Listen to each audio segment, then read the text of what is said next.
ভাবা যায় এ ধরনের জিরাফ তালগাছের সামান। এই বন্ধুরা, আজকের ভিডিওতে এমন কিছু জিরাফ দেখাবো যে জিরাফগুলো হয়তো আপনি কখনোই দেখেননি।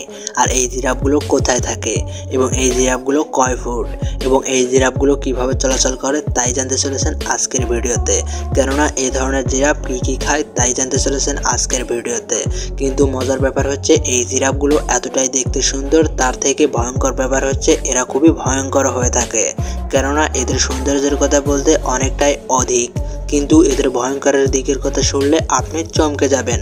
তো চলুন আজকের ক্রিয়াচারে ভরা জিরাফ সম্পর্কে জেনে নেওয়া যাক। বলা যেতে পারে জিরাফ প্রাণী অন্য প্রাণী থেকে সম্পূর্ণই আলাদা, কেননা এদের দেখতে এতটাই সুন্দর আপনি জানলে অবাক হয়ে যাবেন। মজার ব্যাপার হচ্ছে এগুলো সৌন্দর্যের কথা বলতে গেলে এদের রাতের বেলায় এক ধরনের আলো জ্বলে, আর যার কারণে তাদেরকে খুবই সুন্দর দেখায়। কিন্তু মজার ব্যাপার হচ্ছে এই জিরাফগুলো যখন দিনের বেলায় বাড়ায় তখন তাদের নল্লিটা অর্থাৎ গলাটা দেখতে হাতির সুরের ডকুল দেখায়। কেননা এই গলাটার দেখতে উচ্চতার কথা বলতে গেলে 6 থেকে 7 ফিট পর্যন্ত হয়ে থাকে। আর একটি জিরাফের ওজনের কথা বলতে গেলে প্রায় 30 থেকে 35 কেজি পর্যন্ত হয়ে থাকে। কেননা এই জিরাফগুলো সাধারণত ছোট ছোট জিরাফ হয়ে থাকে। আর বড় জিরাফের কথা বলতে গেলে বড় জিরাফগুলো সাধারণত প্রায় 45 থেকে 50 ফিট পর্যন্ত আকারের হয়ে থাকে। আর এদের ওজনের কথা বলতে গেলে প্রায় 60 থেকে 70 কেজি পর্যন্ত হয়ে থাকে। আর এদের 2টি শিং থাকে যা দিয়ে অন্য প্রাণীকে আকর্ষণ করে, ফলে এদের দেখতে আরও অধিক সুন্দর দেখায়। আর এদের সৌন্দর্যের কথা বলতে গেলে যখন তারা কোনো কিছু খাবার খায় তখন তাদের সৌন্দর্য বৃদ্ধি পায়।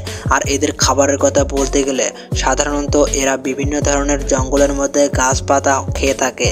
কেননা এদের গাছের পাতা এবং ঘাস ছাড়া আর কিছু খাবার থাকে না। আর এদের দেখতে কাছ থেকে এতটাই সুন্দর মনে হয় ঘোড়ার ডকুল দেখতে। কিন্তু ভয়ঙ্কর ব্যাপার হচ্ছে এদের নল্লিটা দেখতে অনেকটা হাতির সুরের ডকুল দেখায়, যার কারণে এরা যখন কোনো একটা খাবারকে টার্গেট করে তখন তাদের খাবারটা সংগ্রহ করতে কোনো কষ্ট করতে তাদেরকে হয় না। কেননা এরা যখনই কোনো একটা গাছের পাতা দেখে এবং তখনই তাদের হাতির সুরটার মতো যে তাদের নল্লিটা আছে সেটা দিয়ে তারা যে কোনো গাছের পাতা নিমিষেই পাড়তে পারে। এভাবেই তারা দিনের পর দিন ডে বাই ডে খাবার খায়। আর এদের খাবারটা খাওয়া আপনার কাছে কেমন লাগলো সেটা অবশ্যই কমেন্ট করে জানাবেন।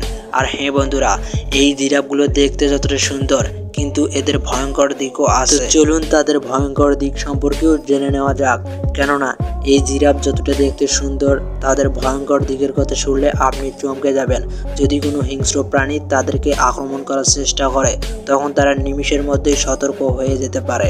আর এরা যখনই সতর্ক হয়ে যায় তখনই তারা সবাই মিলে একজোট হয়ে যায় আর তারপর সেখান থেকে আস্তে আস্তে পালাতে লাগে। কেননা এদের দ্রুত খুব স্পিড এক স্থান থেকে অন্য স্থানে যাবার সময় খুবই দ্রুতগামী চলতে পারে। বলা যেতে পারে ঘন্টায় প্রায় 100 কিলোমিটার পর্যন্ত অতিক্রম করতে পারে। আর আমরা যদি হিংস্র প্রাণীর কথা বলতে যাই, বাঘ সেখানে ঘন্টায় প্রায় 90 কিলোমিটার অতিক্রম করতে পারে। তাহলে বুঝতেই পারছো জিরাফ এবং বাঘ কতটা কম ব্যাস। তো সুতরাং বুঝতেই পারছো এই জিরাফ কতটা শক্তিশালী। আর হ্যাঁ বন্ধুরা, এই জিরাফের মধ্যে যে সকল বড় জিরাফ আছে এই জিরাফগুলো যে কোনো প্রাণী আক্রমণ করতে পারে না। তাদের শক্তি এবং তাদের ধারণ ক্ষমতা অপরিসীম। সুতরাং বলা যেতে পারে জিরাফ একটি সবল প্রাণী। আর এই বন্ধুরা, এই জিরাফ সম্পর্কে আপনার কাছে কেমন লাগলো সেটা অবশ্যই কমেন্ট করে জানাবেন। আর এই ভিডিওটি ভালো লাগলে একটি লাইক করবেন, কেননা এই ধরনের ভিডিওই আমরা আপলোড করে থাকি। দেখা হবে নেক্সট কোনো একটা ভিডিওতে।